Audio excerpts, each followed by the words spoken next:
welcome you all again, and I'm Deepak Balodi, BBD Engineering College, and here we are proceeding with the second lecture of this frequency response analysis. Basically, it is frequency domain analysis tools, and in the previous lecture we saw that why frequency domain at all is required and how it is different from the conventional time domain characterization.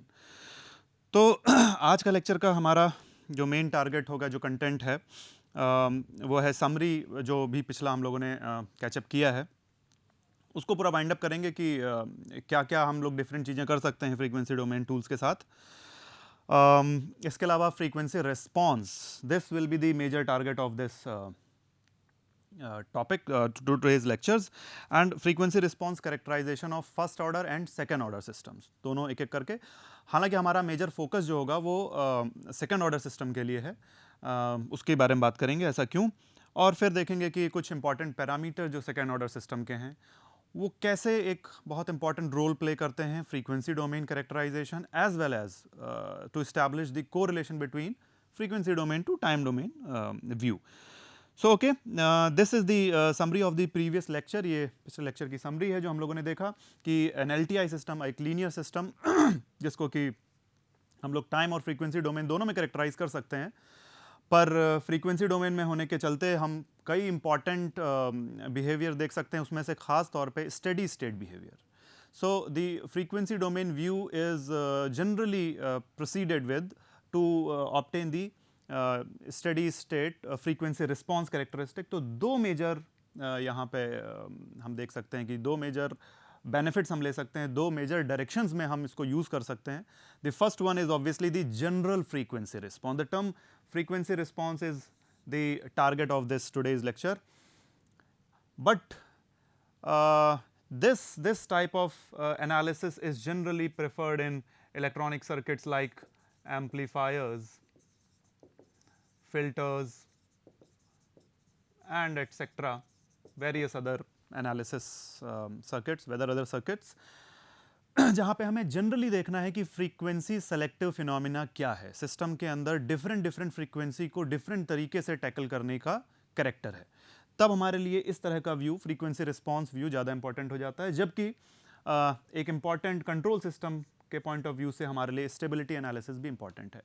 यहाँ पे stability का केवल यही मतलब नहीं है कि system stable है या अनस्टेबल है, या वो कितना स्टेबल है।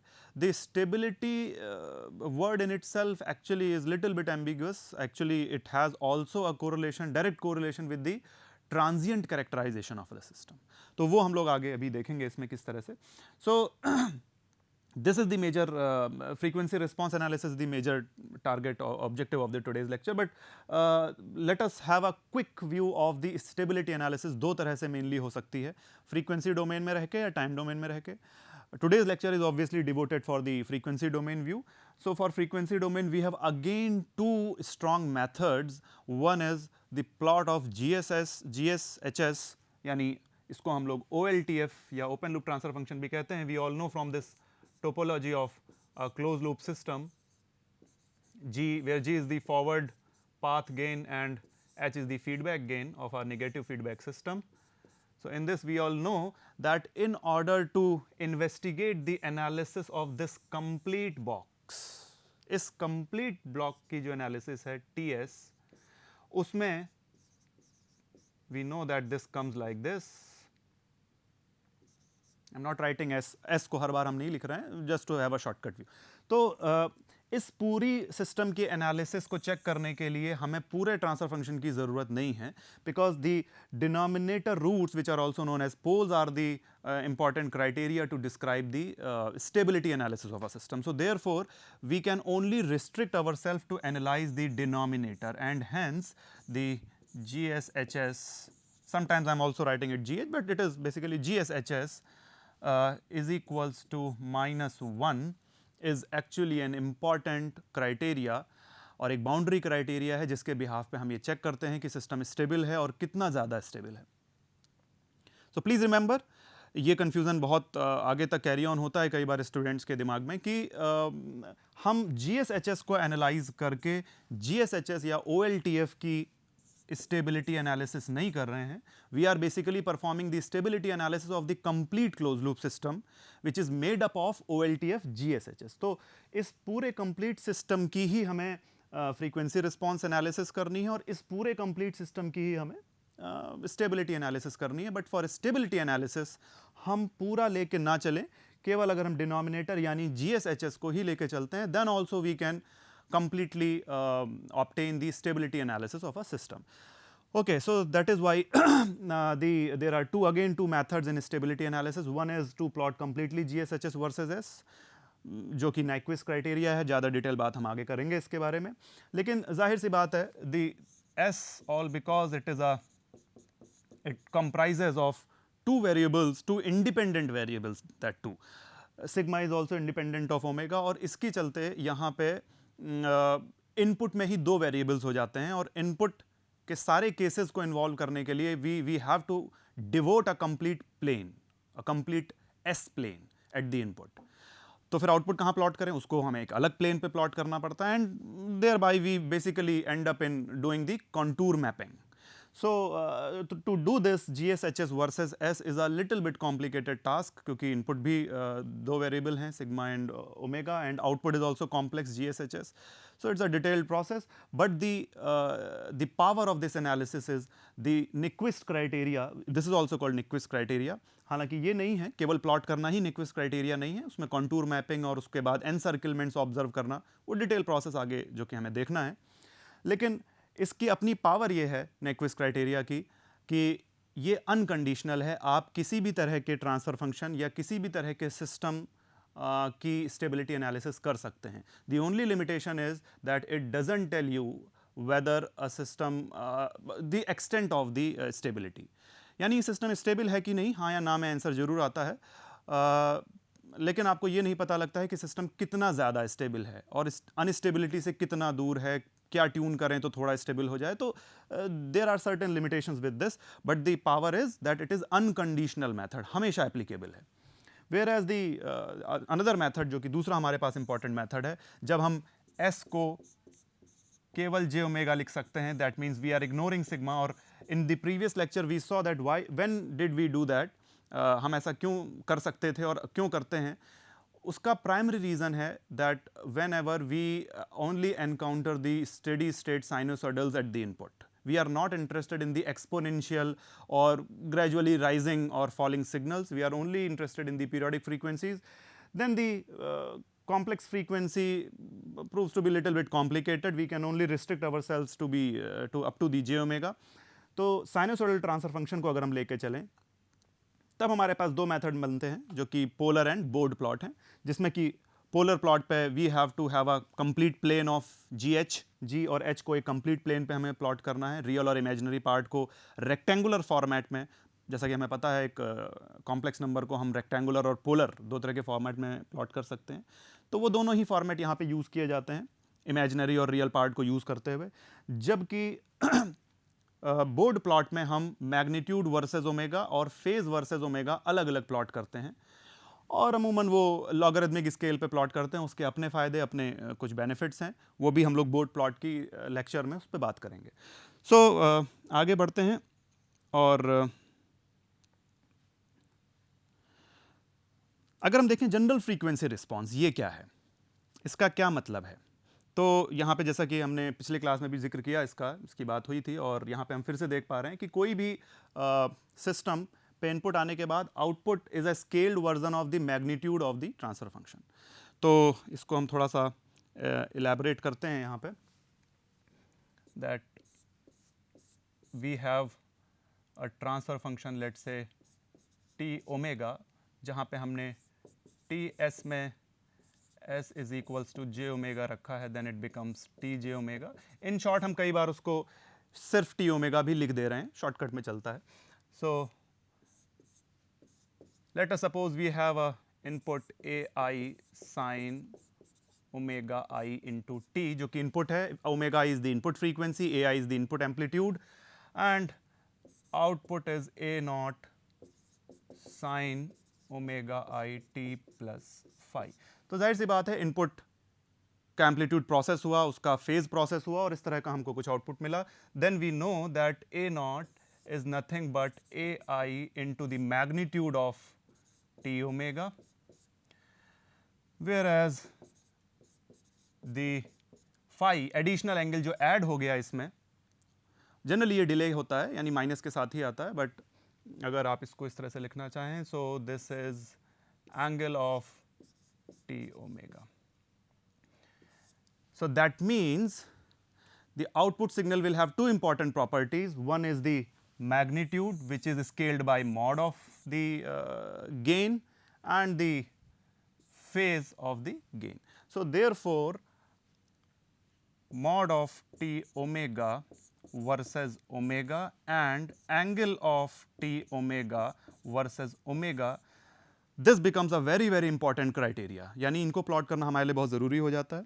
और एक छोटी सी बात जल्दी से समझ लें, that why a system has a frequency characterisation, यानी उस सिस्टम का गेन फ्रीक्वेंसी के साथ वेरी क्यों करता है. हमने पिछली स्लाइड में बहुत जल्दी से इसको दिखाने की कोशिश करी है. यहाँ पे आप देखें, here this H omega I am calling as T omega, so there should not be any confusion, और हम फिलहाल उसका मैग्नीट्यूड ही मान के यहाँ पे चल रहे हैं.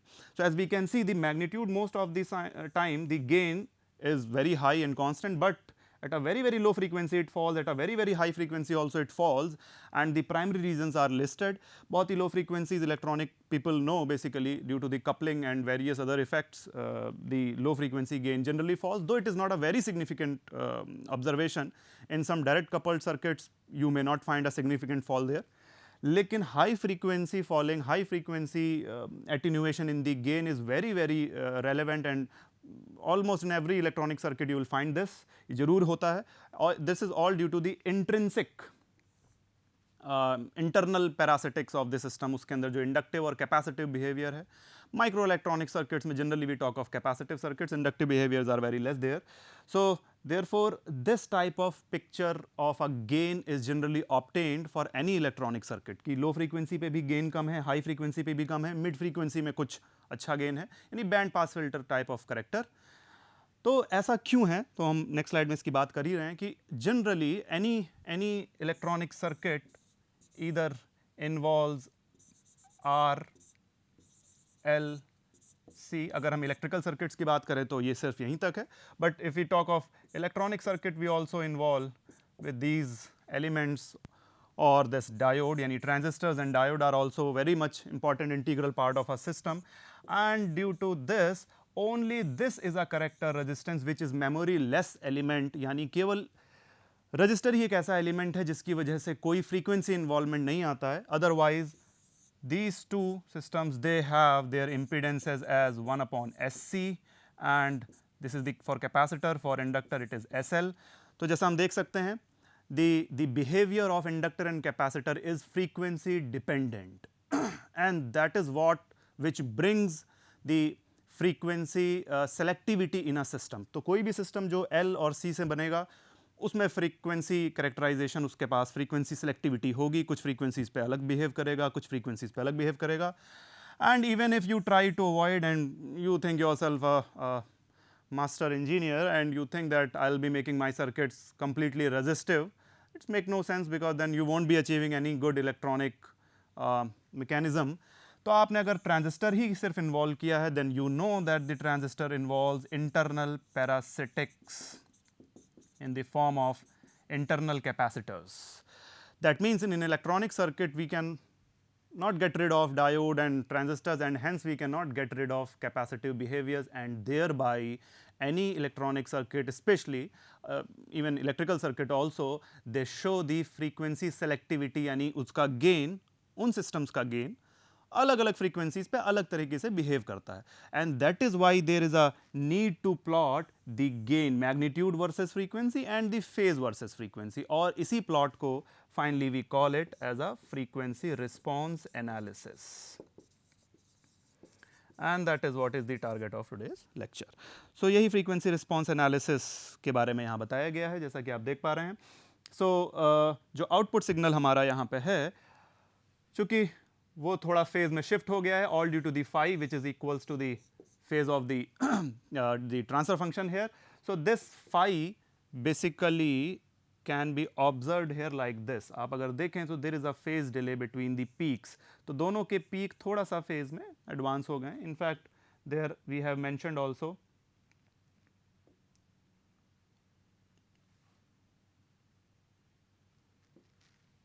Okay, so as you can see here, we have mentioned that this delay between the small phase delay between input green and red is basically the phi. This phase is phi, which is the phase of, whereas this output peak to peak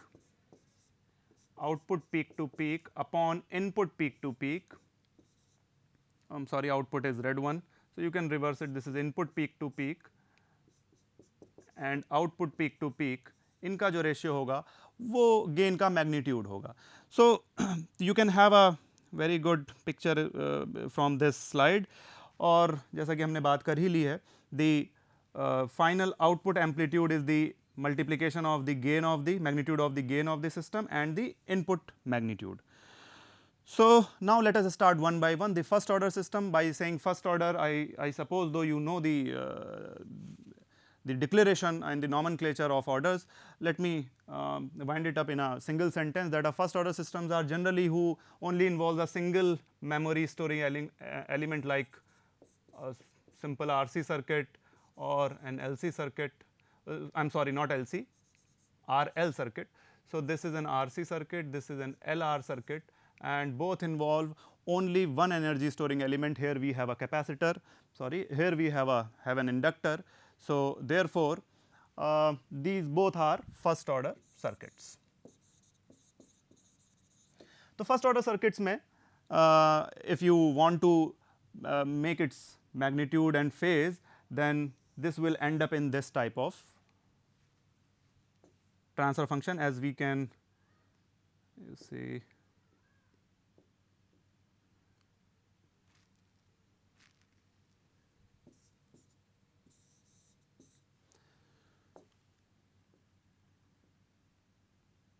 Okay, so as we can see that for a first order RC circuit, the transfer function is 1 by RC upon S plus 1 by RC.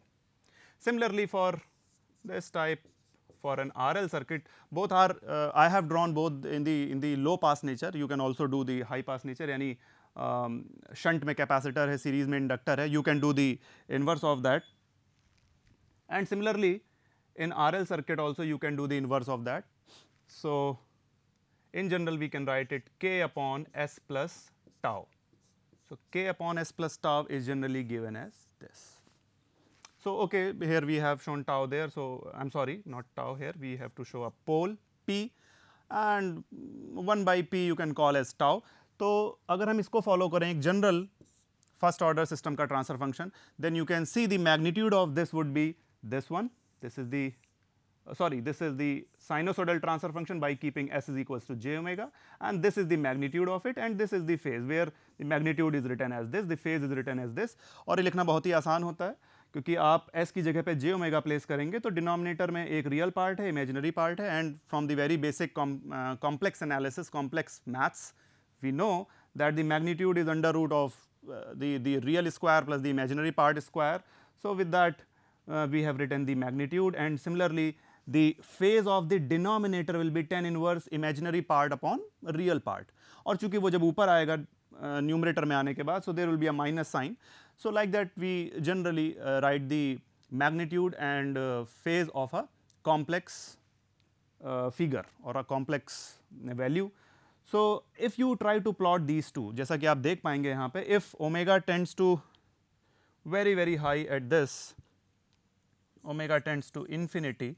So when omega tends to infinity means a high frequency phenomena, then at very high frequency the gain will be falling. So gain falls there, and at a very low frequency at omega tends to 0, as you can see the gain is maximum at k, So therefore if you make the overall monotonic picture you will find that this system is a kind of low pass filter. यानी इसके पूरे frequency response को magnitude versus frequency, so this is magnitude versus frequency, इसको plot करके हमें ये पता लगा कि system एक low pass filter है. Low frequencies पे अच्छा gain देता है, high frequencies पे इसका gain fall होने लगता है धीरे धीरे और वो fall होता चला जाता है. तो जैसा कि हमने ये माना था शुरुआत में ही, हम इसको मान के चले थे कि frequency domain analysis will give you a complete picture of the frequency selective behaviour of the system. ऐसा यहाँ पे देखने को मिला है कि हर फ्रीक्वेंसी पे सिस्टम का रिस्पॉन्स, सिस्टम का गेन सेम नहीं है. इसका फ्रीक्वेंसी डोमेन में क्या मतलब है, थोड़ा सा कोरिलेशन देख लेते हैं. Here the bandwidth is this, जहाँ पे गेन अपनी maximum DC value, DC gain से 1/√2 फॉल हो जाए, उस फ्रीक्वेंसी को हम कट ऑफ फ्रीक्वेंसी या बैंडविड्थ फ्रीक्वेंसी कहते हैं. सो ये हमारी मैक्सिमम वैल्यू है. इस वैल्यू का 1/√2 यानी 0.0707 times of the maximum value वो फॉल हो रहा है इस फ्रीक्वेंसी पे. So this frequency is called the bandwidth frequency और द कट ऑफ फ्रीक्वेंसी. और ये जितना आगे होगा मींस सिस्टम उतनी ज़्यादा फ्रीक्वेंसीज पे भी अच्छा गेन दे सकता है, यानी हाई फ्रीक्वेंसीज तक ऑपरेट हो सकता है. And that means system is in general a fast system. And that is indicated by just the step response of the system. तो ये frequency domain analysis है, ये करना यहाँ बिल्कुल हमारा टारगेट नहीं है, लेकिन यहाँ पे ये करना इसलिए ज़रूरी है so that we set up a correlation between time domain and frequency domain view. तो जैसा हम देख रहे हैं frequency domain का time domain में क्या मतलब है, जितना ये आपकी bandwidth ज़्यादा होगी, जितना दूर होगी, उतना ही हमारा यहाँ पे स्टेप रिस्पॉन्स जो है वो उतना ही एब्रप्ट होगा. So if we have another system of this sort और उसकी बैंडविड्थ और आगे है, तो दो हमारे पास अलग अलग फर्स्ट ऑर्डर सिस्टम है, एक की बैंडविड्थ यहाँ पे है, एक की बैंडविड्थ और आगे है, बड़ी बैंडविड्थ है, then the result in the time domain would be that this. So ये faster response, this corresponds to the higher bandwidth. जितनी बड़ी बैंडविड्थ उतनी ही हाई फ्रीक्वेंसी पे सिस्टम ऑपरेट हो सकता है, इसका मतलब वो उतना ही फास्ट सिस्टम है, तो उसका स्टेप रिस्पॉन्स उतना ही फास्ट होगा. So that is a correlation between time and frequency domain. इसी तरह अगर हम सेकेंड ऑर्डर सिस्टम की बात करें तो सेकेंड ऑर्डर सिस्टम का एक जो स्टैंडर्ड ट्रांसफर फंक्शन हम लोग लेके चलते हैं, let me quote it hair.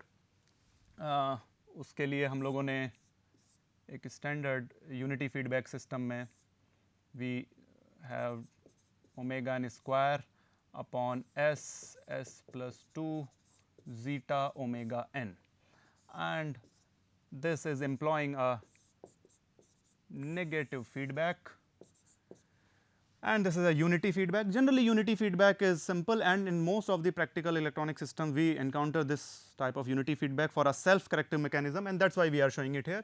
So this generally represents a complete system of omega n square upon s square plus 2 zeta omega n s plus omega n square, and hopefully you are all well familiar with the topology of this kind of topology. and आपको शायद parameters पता हैं, तो zeta is the damping factor, damping ratio parameter, omega n is the undamped natural frequency, so these two are very important parameters, and mainly zeta. तो इस type के system में अगर हम साइनोसॉइडल फ्रीक्वेंसी रिस्पॉन्स में इंटरेस्टेड है, यानी we want to keep s is equals to j omega as we have shown in here, then we get this type of response. और ओमेगा इन तो ऊपर ऐसे ही रहता है न्यूमरेटर में, but in the denominator the s goes to j omega and that to square, so it becomes negative. With a very simple mathematics we can do this, and in this step, because in most of the system omega n is already fixed in the initial stage में ही omega n को fix कर दिया जाता है by the choice of L and C components, tuning of the components, and then later on we basically tune the resistive, the loss component of the system. ये general एक practice है. इसका मतलब ओमेगा एन फिक्स करने के बाद we have an opportunity to tune the quality factor of the system, and thereby omega n is generally fixed, and we do the various kind of tuning using zeta, which is the damping factor here. तो इसीलिए अगर हम omega N से इसको divide कर दें, then omega upon omega n becomes a variable frequency which is normalised variable frequency, जो कि ओमेगा ही है यहाँ पे. लेकिन अगर हम उसको नॉर्मलाइज स्केल पे लेके चलें, बिकॉज जैसे मैंने कहा ओमेगा एन को जनरली हम फिक्स कर देते हैं और फिर हम ट्यून करना शुरू करते हैं, then it is indicated as u, and if now I write this becomes the transfer function becomes this. हम सेकेंड ऑर्डर का ट्रांसफर फंक्शन देख रहे हैं, फर्स्ट ऑर्डर का हमने देखा, अब हम सेकेंड ऑर्डर का देख रहे हैं, फिर हम हायर ऑर्डर का देख सकते हैं. But there is a general understanding that once you complete the analysis of first and second order system, you become quite comfortable with the understanding of higher order system. तो वहाँ तक जाने की ज़रूरत नहीं पड़ती है, सेकेंड ऑर्डर अपने आप में बहुत कैपेबल है. और ये हमारे पास मैग्नीट्यूड आ जाता है सेकेंड ऑर्डर सिस्टम का, और ये उसका फेज है. जैसा मैंने मैग्नीट्यूड निकालने का तरीका बताया, under root of the real part square and the imaginary part square, simple complex mathematics. And the phase is obviously tan inverse imaginary part upon real part. ऊपर आने के बाद minus of tan inverse this. And if I now try to plot it, तो जैसा कि बहुत ही simply दिखता है, एट u टेंड्स टू 0, यानी ये वेरिएबल फ्रीक्वेंसी ही है, नॉर्मलाइज स्केल पे है जैसा हमने डिफाइन किया है. यानी लो फ्रीक्वेंसी ऑपरेशन पे the m tends to be 1 and u tends to infinity पे the m tends to be 0. ऐसा यहाँ से आप बहुत ही सिंपली देख सकते हैं. But the placement of u is tricky here. If you see, at one place u to the power 4 comes with negative sign, at one place it comes with the positive sign. That means it need not to be monotonic. अगर हम magnitude को plot करें तो ये कुछ ज़रूरी नहीं है कि ये इस तरह का ही आएगा. There might be a possibility कि ये कुछ मैक्सिमम वैल्यू पे जाए और उसके बाद नीचे फॉल करे. There is a feasible possibility. तो अगर हम इसको इस तरह से प्लॉट करके देखें, then we'll find that this kind of response comes for zeta less than 1 by root 2. तो zeta 0 से और नीचे तो नहीं लेते हैं, then we end up with the unstable systems. लेकिन zeta अगर 1 by root 2 से कम होगा, then we find that the frequency response is having a peak at this point, which is also known as peak resonant peak या gain का peak. यानी यहाँ पे maximum gain हो रहा है जो कि 1 नहीं है, यानी we are not having this monotonic character. This monotonic character is obtained for zeta greater than 1 by root 2. और ये करने के लिए आप बहुत ईजिली इसको चेक कर सकते हैं. The question is how to obtain this, and for that to perform you see, because m is 1 minus u square to the square plus 2 zeta u ka square, and in order to do this we have to see dm upon du is equals to 0 at frequency when the magnitude slope is 0, that corresponds to maxima. In fact that may correspond to minima, लेकिन हमको चूंकि logically पता ही है कि minima तो 0 ही है, तो उसके अलावा अगर कोई फ्रीक्वेंसी आती है, इन्फिनिटी के अलावा अगर कोई फ्रीक्वेंसी आती है हमारे पास, इसका मतलब वो मैक्सिमा के करस्पॉन्डिंग है, चूंकि minima u is equals to infinity पे ही हो रहा है. And therefore if you solve it from here, what you find is already written over here, so I'll directly show you that the resonant frequency u is under root 1 minus 2 zeta square, और चूंकि u is omega upon omega n, तो resonant frequency on absolute scale is this. Similarly the resonant peak is this. तो resonant peak हमको मिल गया है, resonant frequency. यानी resonant frequency वो frequency है जहां पर रेजोनेंस यानी मैक्सिमम रिस्पांस, मैक्सिमम गेन मिल रहा है, और उस गेन की वैल्यू कितनी है, that is the resonant peak mr. तो इसके अलावा mr एंड ओमेगा r के अलावा हमारे पास एक और इंपॉर्टेंट क्राइटेरिया होता है, that is the bandwidth. And the concept of bandwidth is the frequency eight which the magnitude m, which is nothing but the magnitude of, हम उसको बार बार m लिख दे रहे हैं, एक्चुअली वो मैग्नीट्यूड ऑफ t ही है, transfer function ही है. तो जिस फ्रीक्वेंसी पे ये मैग्नीट्यूड अपनी मैक्सिमम वैल्यू का 1 बाई रूट 2 फॉल हो जाता है, चूंकि यहाँ मैक्सिमम वैल्यू 1 है, तो 1 का 1 by root 2 means 1 by root 2 जिस फ्रीक्वेंसी पे फॉल हो जाता है, that is basically the bandwidth. So these three parameters are very important to characterize a frequency response: the peak, resonant peak mr, the resonant frequency omega r, and the bandwidth. And the bandwidth formula is written. आप ये criteria रखेंगे, then very easily you can solve that the bandwidth is this. So using these three parameters we can characterize a frequency response of any second order system. So with this we'll end up this session, and we'll proceed next with the numerical of this this topic and we will see the Nyquist stability criteria. अब हम stability criteria next class में देखेंगे। Thank you.